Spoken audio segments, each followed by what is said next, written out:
두 번째 백브리핑 시장인데요. 오늘은 그 항공화물 운임에 대해서 말씀을 드려볼까 해요. 많은 시장 전문가들이 항공화물 운임이 지금 고공행진을 하고 있는 점에서 우려와 불편을 느끼고 계십니다. 하지만 불행하게도, 이들에게는 불행하게도 항공화물 운임은 우리나라뿐만 아니라 전 세계적으로 적어도 상반기 중에는 절대 내려가지 않을 것으로 전망되고 있습니다. 이미 저희 카고프레스는 지난 2월호에서 상반기 중 항공화물 시장 운임이 내려가지 있는 5가지 이유에 대해서 보도를 해드린 바 있습니다. 일단 전통적인 비수기 구간인 중국 춘절이 지난 이후에 2분기를 전후로 해서 우리나라 시장뿐만 아니라 글로벌 항공화물 시장은 운임이 일반적으로 내려가는 폭의 차이는 있을지 몰라도 하락하는 것이 정설입니다. 그래서 저희가 예상한 대로 적어도 상반기까지는 항공화물 시장 운임은 주간 단위의 변동은 있을 수 있어요. 특수라든가 공급에 문제가 생겨서. 그렇지만 월간 또는 분기를 기준으로 했을 때 상승하면 상승했지, 우리가 체감적으로 시장 가격이 내려갔네 라고 말할 정도로 운임 하락이 나타나지는 않을 것이라는 것이 저를 포함한 많은 전문가들의 공통된 의견입니다. 예상이기도 하고요. 그러면 왜 항공화물 운임은 내려가지 않을까요? 그리고 많은 시적 분석 자료에서 보듯이 운임 하락을 대비해야 된다는 보수적인 전망은 왜 하나도 나오지 않는 걸까요? 이유는 간단합니다. 우선 제일 먼저 항공화물 운임이란 건 시장 가격인 것이죠. 결국 수요와 공급의 원칙에 의해서 운임은 올라가거나 내려가거나 합니다. 그러면 수요적인 측면에서 한번 이유를 찾아보도록 하겠습니다. 일단 항공화물 수요는 계속 늘어나고 있습니다. 당연히 수요가 늘면 운임은 올라가는 것이 당연하죠. 하지만 현 상황은 단순하게 우리가 알고 있는 수요 공급의 원칙, 경제 논리하고는 조금 다른 형태로 발전이라기보다는 진화하고 있다는 사실입니다. 하여튼 수요 얘기를 한번 해보도록 하죠. 우리가 수요나 공급을 이야기할 때 아야타 자료를 자주 인용했습니다. 최근에 아야타가 1월 글로벌 항공화물 실적을 분석한 것을 보고서를 발표했어요. 주목할 것은 2021년은 들어서 처음으로 항공화물의 글로벌 수요, 즉 볼륨이겠죠. 이 볼륨이 전년 동기 대비 증가세를 보였다는 사실입니다. 2019년보다는 무려 1.1%가 오히려 증가했어요.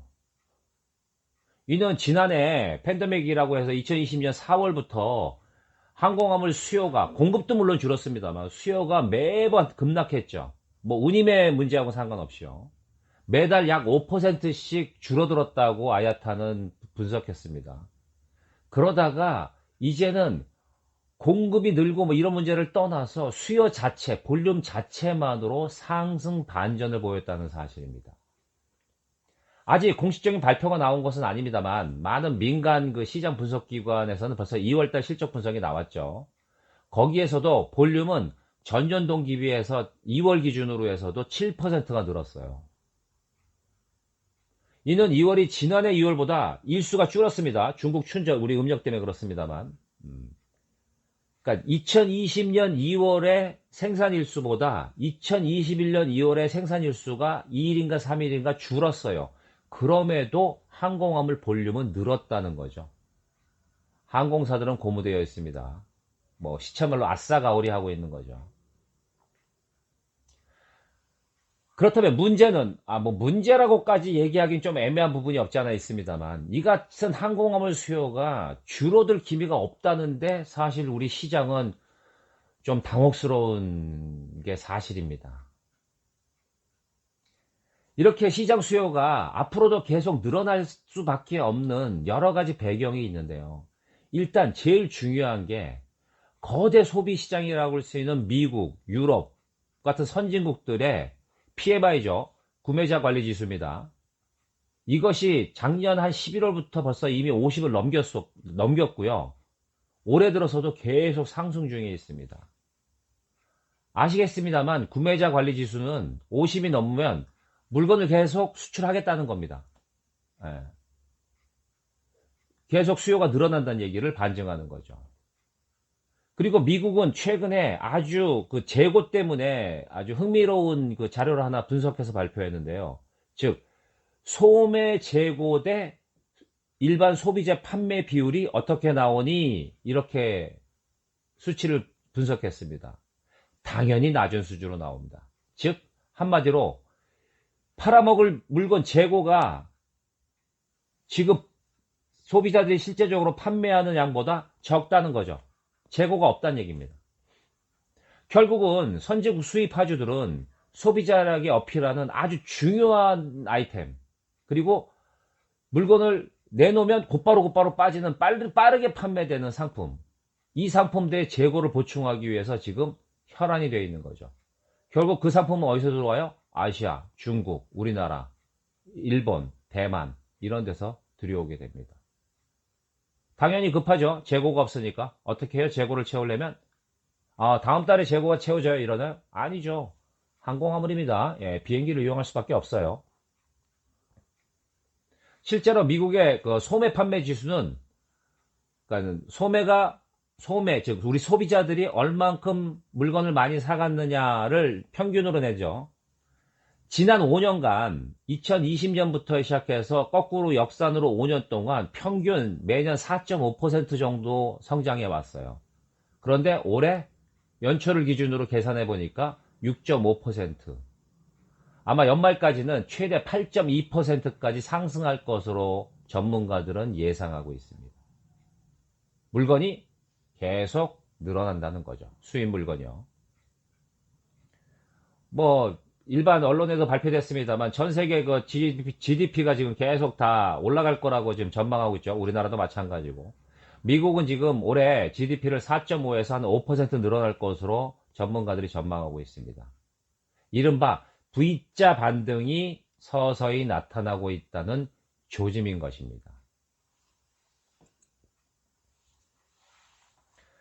우리 항공화물 또는 물류시장의 입장에서 수요적인 측면의 또 하나의 관점은 전자상거래 시장에서 찾아볼 수 있어요.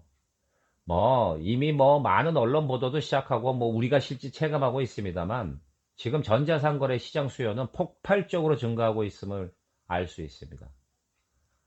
하물며 미 상무부가 최근 전자상거래가 팬데믹으로 인해 얼만큼 늘어났는지 조사를 했어요. 전 세계적으로 전자상거래 물량이 작년 한 해 동안 28%가 증가했다는 공식적인 통계가 나왔어요. 미국에서만큼만, 미국 시장만 봐서는 32.4% 성장하고 있다고 발표했어요.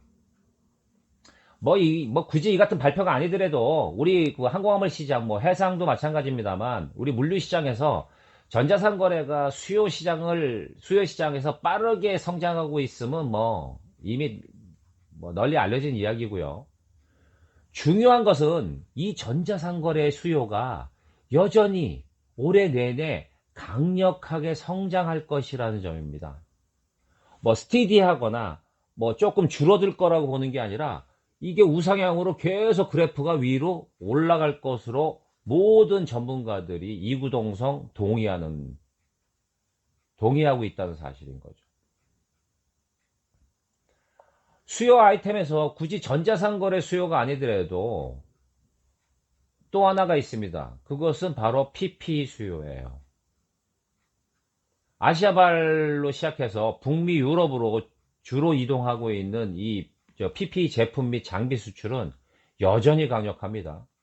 많은 사람들은 마스크나 무슨 수술용 가운 같은 거 팬데믹 방지를 하기 위해서 이런 것들이 작년 팬데믹 때는 부족해서 난리쳤는데 이제는 자체 생산하고 굳이 많이 나가겠어 라고 아시는 아시는 척 하는지는 모르겠습니다만 실제 우리나라 수출 통계도 그렇고 진짜 지금 현 시장 상황에서 공항이나 항만에 나가보면 이 PPE 수요는 여전히 강력합니다. 우리나라뿐만 아니라 중국은 더욱 강력하고요.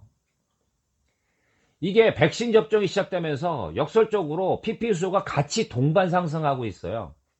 백신을 맞기 전에 또는 맞고 나서 뭐 혈액 검사뿐만 아니라 또 항체가 생성됐는지 보는 혈액 검사뿐만 아니라 뭐 마스크를 계속 써야 되고 이 뭡니까 진단 키트 수요는 뭐 계속 늘어나는 거예요. 관련된 이 같은 긴급 의료 관련된 제품은 나름 공급이 늘어났어요. 초창기 때 달리. 이제 뭐 마스크는 우리가 널널하게 좀 구하잖아요. 그렇지만 수요도 계속 늘어나요. 그러니까 그 늘어난 공급을 계속 소비로 뭐 채워 나가는 거죠.